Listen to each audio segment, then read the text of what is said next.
Assalamualaikum warahmatullahi wabarakatuh. Saya Amalia Widi Astuti, kelas A219 NPM 52. Di sini saya akan menyampaikan materi tentang 3 kasus. Kasus yang pertama yaitu tentang polemik RUU HIP. Pemerintah melalui Menteri Koordinasi Bidang Politik, Hukum dan Keamanan mengungkapkan penundaan pembahasan rancangan RUU HIP. Pemerintah tunda pembahasan RUU HIP karena ingin fokus tangani COVID-19. Karena masalah ini belum dapat terselesaikan. RUU HIP menuai polemik publik sebab draft RUU tersebut memuat kasus sila trisila dan eksila di dalam salah satu pasalnya. Dilansir dari draft RUU, konsep trisila dan eksila tertuang dalam pasal 7. Pasal tersebut memuat 3 kasus. Adapun ayat yang pertama menyebutkan ciri pokok Pancasila adalah keadilan dan kesejahteraan ekonomi, sosial dengan semangat kekeluargaan yang merupakan perpaduan prinsip ketuhanan, kemanusiaan, kesatuan, kerakyatan atau demokrasi, politik dan ekonomi dalam salah satu kesatuan. Ayat 2 yaitu ciri pokok Pancasila berupa trisila yaitu sosionasionalisme,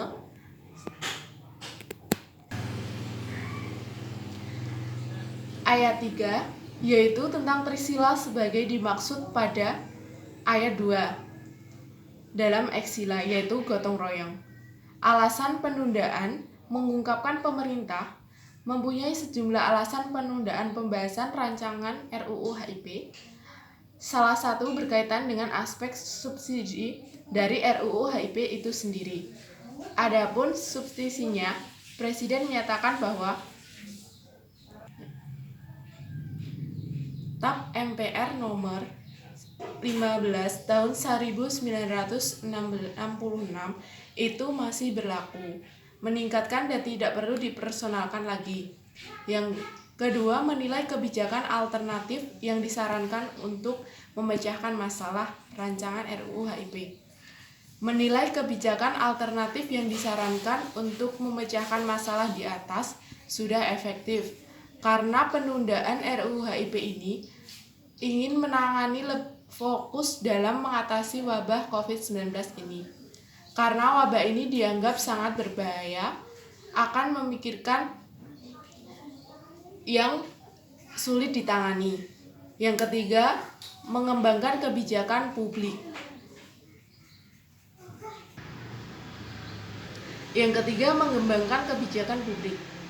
Kasus 1 tentang polemik RUU HIP melakukan penyelidikan. Pemerintah sedang melakukan penanganan tentang virus COVID-19, maka RUU HIP tertunda karena pemerintah akan fokus dulu tentang penanganan virus ini. Karena virus ini sangat berbahaya bagi kesehatan. Yang kedua, melakukan penundaan RUU HIP. Penundaan ini dimaksudkan karena warga Indonesia telah terpapar virus COVID-19. Maka dari itu, pemerintah akan fokus menangani kasus. Yang ketiga, memikirkan penyelesaian cara baik untuk masalah wabah agar RUU HIP terus dibahas. Maka pemerintah selesai menyelesaikan urusan wabah akan mengurus RUU HIP. Yang keempat yaitu melakukan tindakan. Pemerintah melakukan tindakan yang dapat menyelesaikan permasalahan ini supaya pemerintah dapat aman dulu terhadap penanganan kasus. Yang kelima yaitu penyelesaian.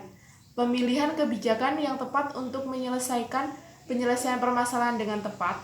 Melakukan kegiatan di luar rumah sesuai protokol kesehatan. Warga dianjurkan melalui protokol kesehatan di mana saja dengan cara mencuci tangan, memakai masker, dan selalu jaga jarak. Yang keempat yaitu mengembangkan suatu rencana atau tindakan. Kasus 1 polemik RUU HIP yaitu dengan melakukan penyelidikan masalah RUU HIP. Yang kedua mencari informasi terkait tentang RUU. Yang ketiga menyelidiki kasus RUU. Yang keempat penundaan tentang RUU HIP. Dan yang kelima selalu menerima keputusan pemerintah. Yang ketiga yaitu tentang kapal Cina masuk lautan Natuna. Konflik terbaru antara Cina dengan Indonesia, Laut Natuna adalah ketika sejumlah kapal asing dan penangkapan ini milik Cina ketahuan masuki perairan Natuna, Kepulauan Riau. Kapal-kapal tersebut masuk perairan Indonesia pada 19 Desember 2009. Kapal-kapal Cina yang masuk dinyatakan telah melanggar eksklusif ekonomi Yuna atau ZEE Indonesia dan melakukan kegiatan ilegal umber and fishing atau IUFF. Melanjutkan kasus 2 yaitu tentang kasus Lautan Cina Selatan. Konflik antara pemerintah Cina dengan Indonesia terkait Laut Natuna memiliki cerita panjang. Sejak 2016 hingga saat ini, persoalan ini seakan hilang timbul. Sejumlah faktor melatar belakangi konflik tersebut. Di antara masuknya kapal Cina ke Laut Natuna tanpa izin maupun perubahan nama Laut Cina Selatan menjadi Laut Natuna Utara. Berikut rinciannya. 1. Konflik RI Cina di Natuna tahun 2016 pada Maret 2016. Konflik ini ada kapal ikan ilegal asal Cina yang masuk ke perairan Natuna. Pemerintah Indonesia berencana untuk menangkap kapal tersebut. Yang kedua, menilai kebijakan alternatif yang disarankan untuk memecahkan masalah. Kasus Lautan Cina Selatan. Menilai kebijakan alternatif yang disarankan untuk memecahkan masalah di atas belum efektif karena rencana pemerintah mempercepat pembangunan pangkalan militer di wilayah Natuna, Kepulauan Riau adalah kebijakan terburu-buru yang tidak tepat. Seharusnya pemerintah berfokus memperkuat kerjasama regional di Perhimpunan Negara Asia Tenggara untuk bersama-sama menjaga Lautan Cina Selatan dari klaim. Yang ketiga, mengembangkan kebijakan publik. Kasus Lautan Cina Selatan, melakukan penyelidikan terkait konflik. Masalah yang timbul Indonesia dengan Cina karena kecurangan Cina yang dapat mengelabui Indonesia. Maka Indonesia tidak suka dengan adanya penyelewengan janji. Yang kedua, mencari informasi. Pemerintah Indonesia menyelidiki tentang Cina ke Laut Natuna. Karena itu Indonesia tahu akan kecurangan Cina, maka Indonesia dan Cina timbul konflik. Yang ketiga, melakukan tindakan. Indonesia melakukan Cina Natuna jika masuk mendapatkan denda. Karena itu sudah jadi kesepakatan negara. Yang keempat, mencari penyelesaian.